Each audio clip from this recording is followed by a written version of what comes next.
Hello viewers, if you are new to the channel, please hit the like and subscribe button and share it with your friends. Also, click on the bell icon so that you get the latest information about the videos that are uploaded. Hello students, welcome back to the new video. In this video, we are going to continue the ongoing chapter number 13, Time and Motion. In today's session, we will discuss about modern instruments used to measure time. Modern instruments used to measure time are far more accurate than earlier devices. A major step in their development was the invention of the pendulum clock. In the previous class, we have discussed about the ancient tools used for measuring time, like sundial, sand clock, water clock, etc. But these devices were not accurate. But the modern devices are showing the more accurate time, and one of the major steps towards this development was the invention of the pendulum clock. Now let us see what is the principle of pendulum clock. A pendulum clock is based on the motion of a pendulum. A simple pendulum consists of a weight called a bob hanging from a string. The position of the bob when it is at rest is said to be its mean position. So what does pendulum consists of? It consists of a weight that is called bob which is hanging from a string. And the position of the bob when it is not moving, that is at rest, is said to be its mean position. If we move the bob away from its mean position and let go of it, the bob moves in to and fro motion. So, if we allow the bob to move in one position or to move away from its mean position, it starts moving in a to and fro manner. One complete to and fro movement of a pendulum is called one oscillation. The time taken by a pendulum to make one complete oscillation is known as its time period. So what is one oscillation? When the bob completes one to and fro movement, then we can say that one oscillation is completed. And the time taken by the pendulum to make one complete oscillation is termed as its time period. The motion which repeats itself after regular intervals of time is called a periodic motion. The oscillatory motion of a pendulum is also an example of periodic motion, as oscillations in a pendulum repeat after a fixed time interval. So, what is the definition of periodic motion? The motion which repeats after regular interval of time. Here the oscillation of a pendulum is also termed as a periodic motion because it repeats after fixed time interval. It is observed that the time period of a pendulum depends only on the length of the pendulum and not on the displacement and the weight of the bob. Therefore, a pendulum of the given length always takes the same time to complete one oscillation. This observation led to the development of the pendulum clock.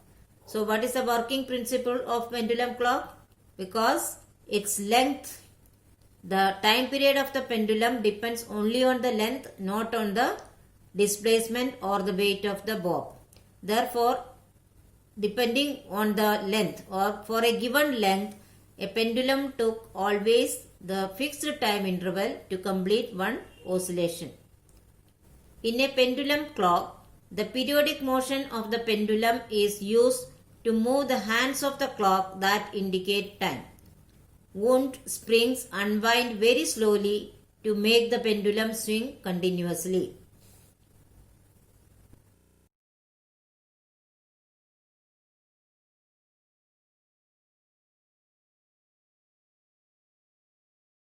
Now, let us discuss an activity to verify that time period of a pendulum remains constant.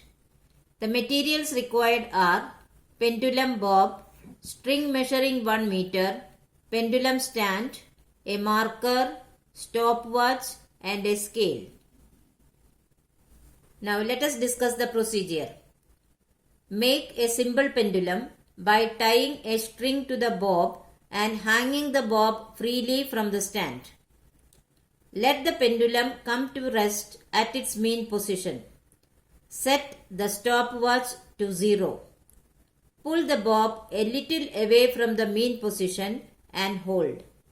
Start the stopwatch and release the bob simultaneously. Now measure the time taken by pendulum to complete 10 oscillations. To calculate the time period, divide the time taken by the number of oscillations. Repeat the experiment to collect at least 3 sets of readings. Tabulate the observations. Observation and conclusion. From the readings we can observe that the time period of the pendulum remains constant.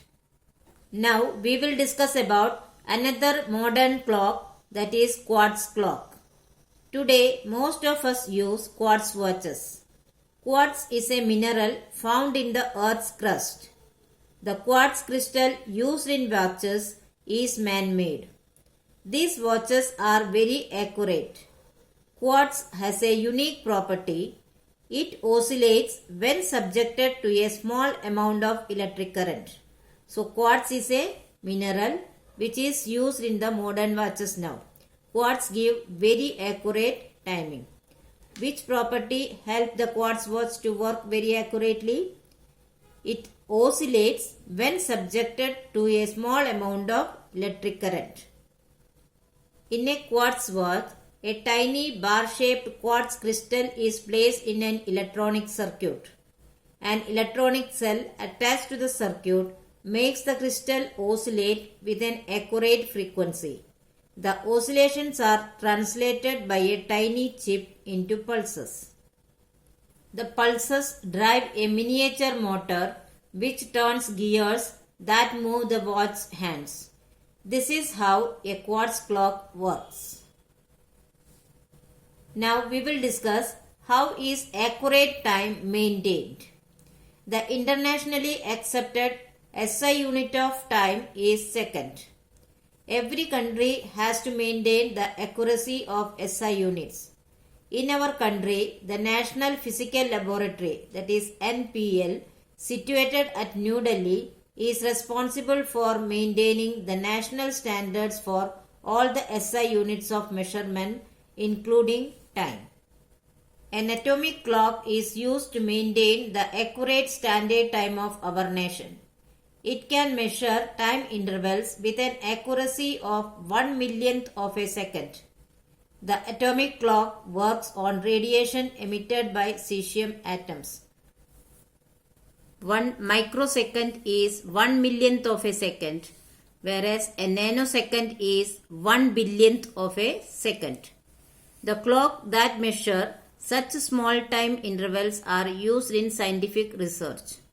In sports, we use the clocks that can measure time intervals of 1/10th of a second. The beep sound relayed by the Doordarshan television channel just before the national news bulletin is actually a magnified sound of the atomic clock kept at the National Physical Laboratory, New Delhi. Now we will discuss units of time. The SI unit of time is the second and its symbol is S. Other units of time can be used to measure longer or shorter periods of time. Some units of time and their relationships with each other can be listed as below.